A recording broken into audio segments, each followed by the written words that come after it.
अच्छा जी, अस्सलाम वालेकुम। क्या हाल है सबका? उम्मीद करता हूँ सब खैरियत से होंगे। तो आज हमने स्टार्ट करना है 1.3 एक्सरसाइज का क्वेश्चन नंबर 6। तो उसमें क्या कहता है कि आपके पास ए का मैट्रिक्स दिया हुआ है, बी का मैट्रिक्स दिया या उसने कुछ क्वेश्चन दिए हैं, उसने इसको आपने सॉल्व करना है, मतलब कि सिंप्लीफाई करना है। क्वेश्चन की तरफ देख के ही आपको पता चल जाना चाहिए कि वो क्या कह रहा है। वो कहना चाह रहा है कि सबसे पहले जो क्वेश्चन दिया है ना, वो कह रहा है 3a है, थ्री थ्री ए माइनस 2b। सबसे पहले तो आप करेंगे, ए का मैट्रिक्स लेंगे, उसको 3 से मल्टीप्लाई करवाएंगे। उसके बाद मैट्रिक्स बी लेंगे, उसको मल्टीप्लाई करवाएंगे 2 से। ठीक हो गया। फिर ए वाले का जो आंसर आएगा माइनस कर देंगे बी वाले के आंसर से। तो सॉल्व करते हैं। तो सबसे पहले हमारे पास ए मैट्रिक्स क्या है, 1 - 2 3 4। ठीक हो गया। इसको 3 से मल्टीप्लाई करवा लेते हैं। 1 × 3 = 3। अच्छा जी, -6 9 एंड 12। ठीक हो गया। उसके बाद इसी तरह आप बी वाले को मल्टीप्लाई करवा लें। तो उसी तरह हम बी वाले को 2 से मल्टीप्लाई करवाएंगे तो क्या आ जाएगा, इधर आएगा 0, इधर आएगा 14, इधर आ जाएगा -3 × 2 क्या आ जाएगा -6, और इधर आएगा सॉरी 16। ठीक हो गया। अब ये है आपके पास 3a, ये है आपके पास 2b। तो क्वेश्चन के अंदर क्या कह रहे हैं, इन दोनों को आपने कर देना है माइनस। तो आगे चलते हैं क्वेश्चन में। तो क्या है जी, क्वेश्चन हमारे पास क्या था, 3a - 2b। अब इनकी जगह इनकी रकमें लिखेंगे, 3 - 6 9 एंड 12 माइनस 0 14 -6 एंड 16। ठीक हो गया। इनको माइनस कर लेते हैं। मैं स्पीड से कर रहा हूँ क्योंकि ये क्वेश्चन आपको मैं करवा चुका हूँ डिटेल के साथ। -6 -14 9 + 6 12 -16। तो चेक कर लेते हैं इनका आंसर क्या आता है। तो आएगा था 3, -6 -14 क्या आता है -20। तो इधर आएगा 15 एंड -4। तो ये आ गया इसका आंसर। तो इसके चलते हैं दूसरे पार्ट की तरफ। दूसरे पार्ट में क्या कह रहे हैं कि 2 का ट्रांसपोज 2a का ट्रांसपोज -3b का ट्रांसपोज। इसमें आपने क्या करना है कि सबसे पहले ए मैट्रिक्स का ट्रांसपोज लेना है, उसको 2 से मल्टीप्लाई करवाना है। ठीक हो गया। फिर बी का ट्रांसपोज लेना है, उसको 3 से मल्टीप्लाई करवाना है और दोनों को माइनस कर देना है। सबसे पहले ए मैट्रिक्स ले लेते हैं। ए में क्या था, तो इधर हमें मैंने ए मैट्रिक्स ले लिया है। इसका सबसे पहले तो लेते हैं हम ट्रांसपोज। ए का ट्रांसपोज आपको मैंने बताया था, ट्रांसपोज में क्या करते हैं कि जो रो होती हैं उनको किस में चेंज कर देते हैं, कॉलम के अंदर। अब रो जो है 1 और -2, इसको कॉलम में चेंज कर देंगे 1 - 2। उसी तरह दूसरी रो है 3 एंड 4, उसको भी कॉलम में चेंज कर देंगे 3 एंड 4। उसके बाद वो क्या कह रहा है, उसका ट्रांसपोज जो है उसको आपने मल्टीप्लाई करवाना है 2 के साथ। तो क्या आ जाएगा, 2 6 -4 एंड 8 हो। ठीक हो गया। उसी तरह आप बी का ट्रांसपोज ले लें। बी का ट्रांसपोज लेंगे तो वो क्या आएगा, पहली रो को हम कॉलम में चेंज करेंगे 0 एंड 7, दूसरी को -3 एंड 8। उसके बाद 3 के साथ मल्टीप्लाई करवाएंगे बी वाले कॉलम को, ट्रांसपोज को। तो क्या आ जाएगा, 0 -9, अच्छा जी 21 एंड 24। अब हमारे पास क्वेश्चन क्या है, 2a का ए ट्रांसपोज -3b ट्रांसपोज। अब सिंपल आपने इनकी जगह इनकी जो आपके पास मैट्रिक्स आई हैं वो पुट करके इसका आंसर निकाल देना है। तो पुट कर लेते हैं हम। तो इधर 2a का ट्रांसपोज का क्या आंसर है, 2 6 -4 एंड 8। और उसके बाद -3b का ट्रांसपोज का क्या आंसर है, 0 -9 21 एंड 24। ठीक हो गया। अब इस मैट्रिक्स को माइनस कर लेते हैं जैसे कि आपको पिछले इसके पार्ट में करवाया था। तो देख लेते हैं क्या आता है।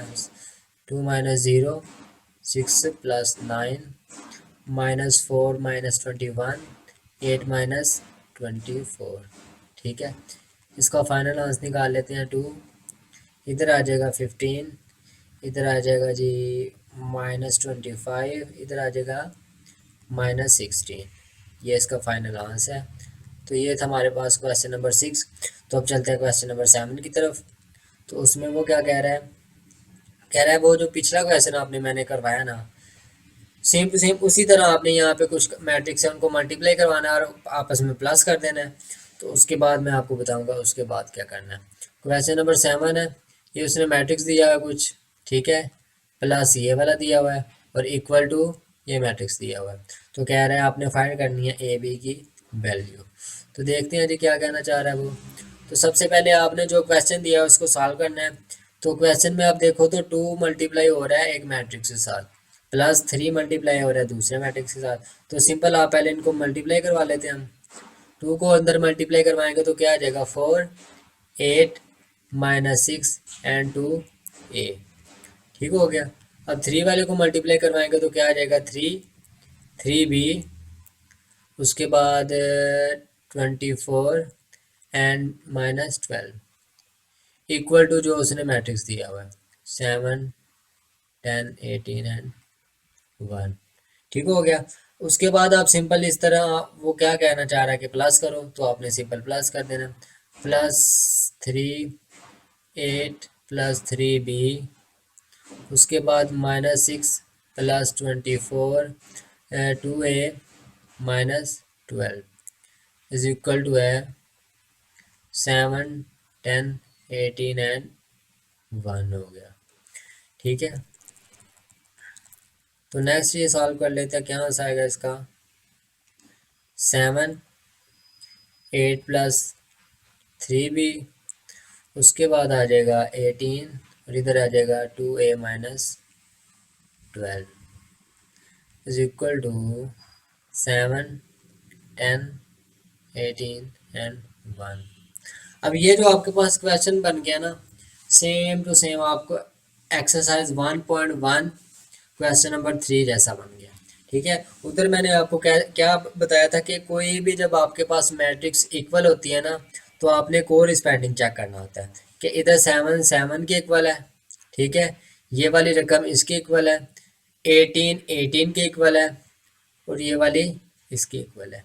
ठीक है, अब आपने इन दोनों को एक दूसरे के इक्वल रख के आपके पास ए बी की जो आपने वैल्यू फाइंड करनी थी वो आ जाएगी। अब क्या कह रहा है 8 +3b इज इक्वल टू 10 बता रहा है और 2a -12 इज इक्वल टू 1। अब आपने सिंपल इनको सॉल्व कर लेना है, 3b इधर रहेगा और 8 उधर जाके क्या आ जाएगा -8 और क्या आंसर आएगा 3b इज इक्वल टू 2। ठीक है, अब आप मज़ीद इसको सॉल्व करेंगे तो b इज इक्वल टू 2/3 आ जाएगा। अब इसको सॉल्व कर लेते हैं, 2a इधर रहेगा और 12 उधर जाके प्लस का हो जाएगा, तो क्या आ जाएगा 2a is equal to 13, a is equal to 13/2। ठीक है, ये आपके पास दो आंसर आ गए हैं जो आपने फाइंड करने थे। उसने क्या पूछा था कि ए बी की फाइंड करनी है वैल्यू, तो वो आप कर लिया आपने, ए की ये आ गई आपके पास और बी की ये था आपके पास क्वेश्चन नंबर 7। तो उम्मीद करता हूँ आपको क्वेश्चन नंबर 7 अच्छे से समझ आ गया होगा। तो अगर नहीं आया तो आप वीडियो दोबारा से देखें। और अब हम चलते हैं क्वेश्चन नंबर 8 की तरफ। अच्छा जी, तो क्वेश्चन नंबर 8 देखते हैं। उसमें क्या कह रहा है जी, आपके पास दो मैट्रिक्स दिए हुए हैं ए एंड बी। तो उसने कुछ क्वेश्चन दिए हुए हैं वो अपने प्रूव करने हैं। तो पहला क्वेश्चन देखते हैं, a + b का होल का ट्रांसपोज इक्वल टू है a का ट्रांसपोज प्लस b का ट्रांसपोज। तो सबसे पहले हम लेफ्ट हैंड साइड देखते हैं क्या है। Left hand side is equal to है a + b होल का ट्रांसपोज। तो इसमें सबसे पहले आपको पता चल रहा है कि आपने सबसे पहले a + b फाइंड करना है, उसके बाद उसका लेंगे ट्रांसपोज। तो a + b पहले फाइंड कर लेते हैं। a की क्या है 1 2 0 1 प्लस b का आ गया 1 1 2 एंड 0। अब इनका प्लस वाला मैट्रिक्स फाइंड करेंगे, 1 + 1 2 + 1 0 + 2 एंड 1 + 0। तो क्या आपके पास आंसर आ जाएगा 2 3 2 एंड 1। ठीक है, ये अब आपके पास क्या आया a + b आ गया। ठीक है, उसने क्या क्या है कि आपने इसका ट्रांसपोज फाइंड करना है, तो इसका ट्रांसपोज क्या होगा, ए प्लस बी का ट्रांसपोज। तो इस मैट्रिक्स का जो इस मैट्रिक्स के आप रो को कॉलम में चेंज कर देंगे तो क्या आ जाएगा, उसका ट्रांसपोज आ जाएगा। तो देख लेते हैं, इसकी रो को कॉलम में चेंज करेंगे, 2 3 एंड 2 एंड 1। ये क्या आ गया हमारे पास, लेफ्ट हैंड साइड का फाइनल आंसर आ गया। उसके बाद राइट हैंड साइड सॉल्व करते हैं। हमारे पास राइट हैंड साइड क्या है, ए का ट्रांसपोज प्लस बी का ट्रांसपोज। ठीक है, इसमें आप सबसे पहले ए का ट्रांसपोज लेंगे तो वो क्या आ जाएगा हमारे पास, ए का ट्रांसपोज लेंगे तो ए का मैट्रिक्स ये आपके पास रहा है, तो ट्रांसपोज लेंगे 1 2 0 एंड 1 आ जाएगा। ठीक हो गया। उसी तरह आप बी का ट्रांसपोज ले लें तो क्या आ जाएगा आपके पास, ये आपके पास बी मैट्रिक्स है, तो क्या आ जाएगा 1 1 2 एंड 0। ठीक हो गया। उसके बाद क्वेश्चन की कंडीशन के मुताबिक वो कह रहा है आपने ए का ट्रांसपोज प्लस बी का ट्रांसपोज ये आपने फाइंड करना है। तो आप फाइंड कर लें, दोनों को ऐड कर लेते हैं। तो ए का ट्रांसपोज क्या है, 1 0 2 एंड 1 प्लस हो गया 1 2 1 0। आप इनको प्लस कर लें तो आपका फाइनल आंसर आ जाएगा। तो देख लेते हैं प्लस करके क्या आंसर आता है, 1 प्लस 1, उसके बाद 0 प्लस 2, उसके बाद आ गया जी 2 प्लस 1 एंड 1 प्लस 0। तो इसका आपके पास क्या आंसर आ जाएगा, 2 2 3 एंड 1। ये जो आपके पास आंसर आया राइट हैंड साइड का, ठीक है, और ये जो आपके पास आया था वो आया था लेफ्ट हैंड साइड का। तो आप चेक कर लें कि आप क्या आपके पास right hand side is equal to left hand side है। अगर है तो आप लिख दें left hand side is equal to right hand side, जो कि हमने प्रूव कर लिया है। उसके बाद क्वेश्चन नंबर 2 है तो वो आप खुद करेंगे क्योंकि सिंपल सा क्वेश्चन है, सेम इसी तरह जो मैंने आपको करवाया है। तो उसके बाद हम क्वेश्चन नंबर देखेंगे, क्वेश्चन नंबर 3। तो अब चलते हैं क्वेश्चन नंबर 8 के पार्ट नंबर 3 की तरफ। तो उसमें वो क्या कह रहा है कि कहता है कि आपके पास b प्लस बी का ट्रांसपोज है। तो ये वो कह रहा है कि सिमेट्रिक है। तो सबसे पहले आपको मैं सिमेट्रिक का बताते जाऊंगा क्या सिमेट्रिक क्या होता है। तो आपको मैंने बताया था पीछे कि कोई भी ऐसा मैट्रिक्स, कोई भी ऐसा कॉलम हमारे पास होता है, फॉर एग्जांपल इधर बी मैट्रिक्स दिया हुआ है, ठीक है। अगर हम इसका ट्रांसपोज लेंगे तो उसका जो आंसर आएगा वो बी के इक्वल ही आएगा, मतलब कि दोबारा यही वाला मैट्रिक्स आ जाएगा। तो हम क्या कहेंगे, बी एक है सिमेट्रिक मैट्रिक्स। उसी तरह सबसे पहले हम इसको सॉल्व कर लेते हैं, बी प्लस बी का ट्रांसपोज। तो बी हमारे पास है, उसके बाद हमारे पास बी का ट्रांसपोज नहीं है, तो उसको हम सॉल्व कर लेते हैं। बी का ट्रांसपोज क्या आ गया, 1 1 2 0 हो गया। ठीक है, अब वन बी प्लस बी का ट्रांसपोज हम सिंपली फाइंड कर लेंगे, क्या आ जाएगा। तो इधर बी का मैट्रिक्स लिखेंगे पहले, 1 1 2 एंड 0। उसके बाद उसका प्लस ट्रांसपोज 1 2 1 0, इनको प्लस कर लेते हैं। तो प्लस करके क्या आ जाएगा, 1 प्लस 1 2, 1 प्लस 1 2 आ गया, 1 प्लस 2 कितना आ गया 3, 2 प्लस 1 क्या आ गया 3, 0 प्लस 0 0 आ गया। ये आपके पास आ गया बी प्लस बी का ट्रांसपोज। ठीक है, अब उसने आपको कहा है कि ये आपने प्रूव करना है कि ये सिमेट्रिक है कि नहीं। अब सिमेट्रिक आपने चेक करने के लिए जो आपके पास मैट्रिक्स का उसका आपने ट्रांसपोज लेना होता है। तो अगर वो आप इसका ट्रांसपोज लोगे दोबारा यही वाला मैट्रिक्स आ जाएगा, तो आप क्या कहोगे, ये एक सिमेट्रिक है। तो सबसे पहले बी प्लस बी का जो आंसर है वो लिख लेते हैं, क्या है 2 3 3 एंड 0। ठीक हो गया। उसके बाद वो क्या कहना चाह रहा है कि आपने सिमेट्रिक प्रूव करना है, तो उसके लिए आप बी प्लस बी का ट्रांसपोज इसका क्या लेंगे, ट्रांसपोज। ठीक है, तो ये आपके पास जो मैट्रिक्स है इसका आप ले लेंगे ट्रांसपोज, तो क्या आ जाएगा 2 3 एंड 3 0।